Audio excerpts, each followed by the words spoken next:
Marshmallow. Every day it gets worse. Hi friends, welcome to Happy Adorning.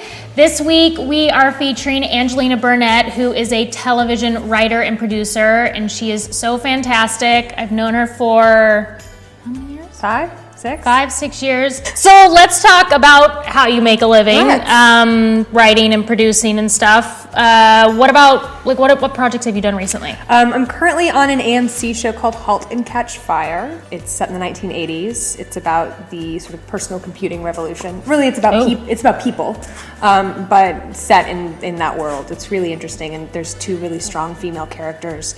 And it's created by 2 dudes, and these dudes, I have to say, I've worked for a lot of men in my career, and I've never met 2 such advanced, thoughtful men when it comes to writing women.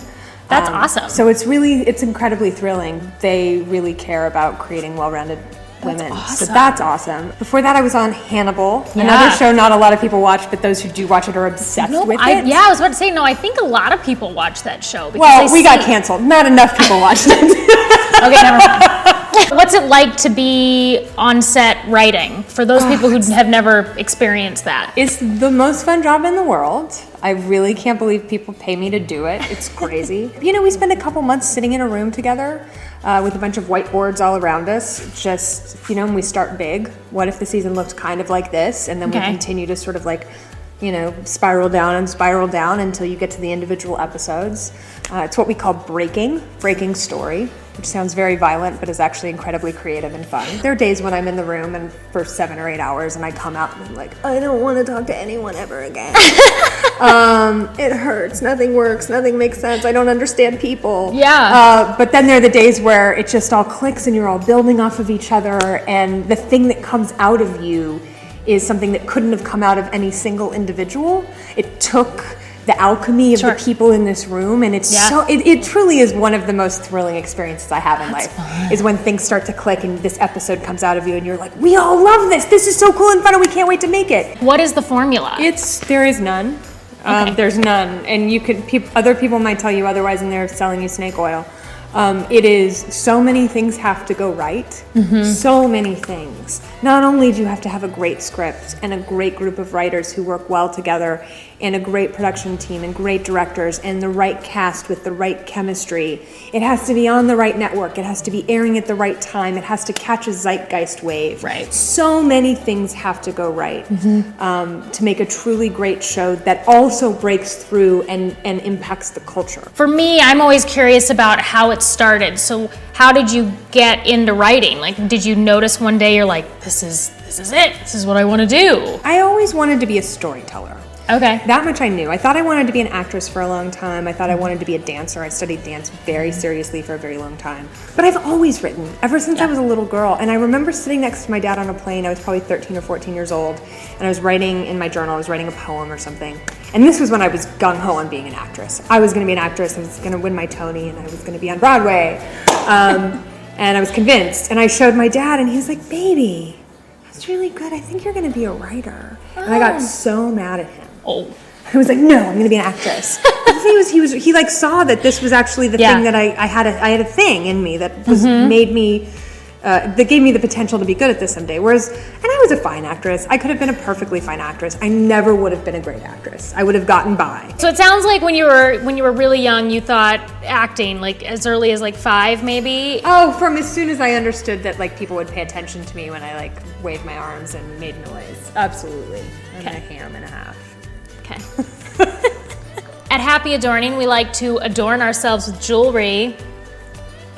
Can you see it underneath my hair? But you don't really wear jewelry. So do you have something else that you like to adorn yourself with? I love hats. Okay. I didn't know what it would be like today, so I didn't bring any hats, but I'm obsessed with hats. Big hats, small hats, all kinds of hats. Have you ever worn the little hats? Pillboxes and such, and fascinators. I love a good fascinator. Let's talk about some of the charity work that you do. Sure.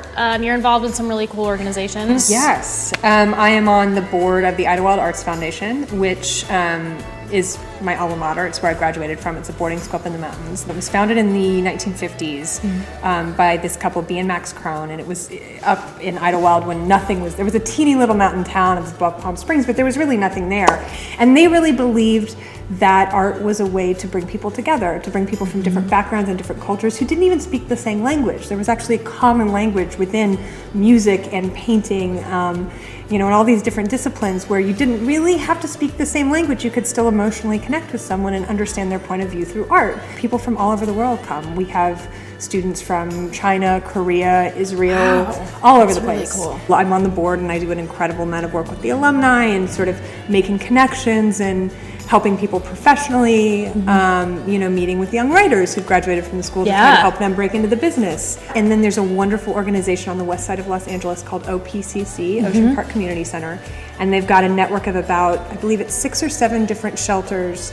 Some of them are just, you're homeless and you need a place to go, and you go and they give you services and they sort of help you figure out what the next step is. Yeah. Other places are specifically for folks with mental illness and addiction. There's a women's shelter. There's all different, there's sort of a circuit of here's where you come in the door, and then we figure out the best place for you to go, and then we work with you to try to get you a job and a home. Yeah. So I do a lot of meals with them. There's something really rewarding about making sure that people have food to eat. It's really, really profoundly satisfying. Do you have a female in your life who has really helped empower you? And my stepmom, her name's Callie Corey. She wrote Thelma and Louise.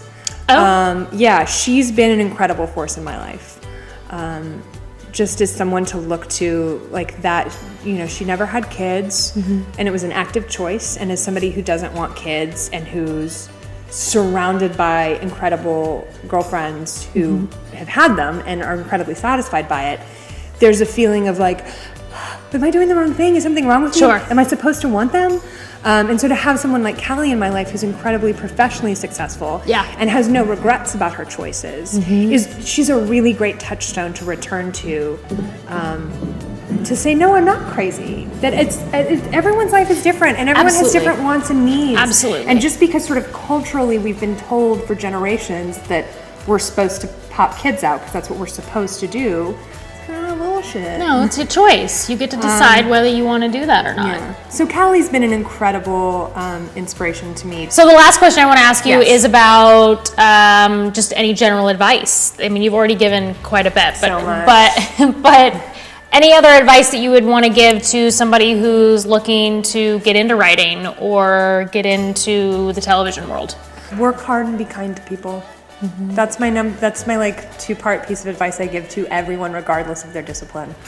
If you work hard and you are kind to people, and patience, we should throw that in as the 3rd part, success will come to you. It's a good message. And wear pretty jewelry. And wear the jewels. Thank you so much You're for so being welcome. here. This was really fun. I'm so glad that you finally got to come out here. Happy to because I don't get to see enough of you. I know, because I live on the other side. I live side. 3 cities away. Do you have any social media handles that you want? Angelina Burnett on Twitter, all one word. That's about it. Instagram, Angelina Burnett on Instagram. You can see lots of pictures of my cute dogs. They're really cute. They're so cute. I highly suggest it. Okay, well, thank you. You're so welcome. Bye. Bye, everybody.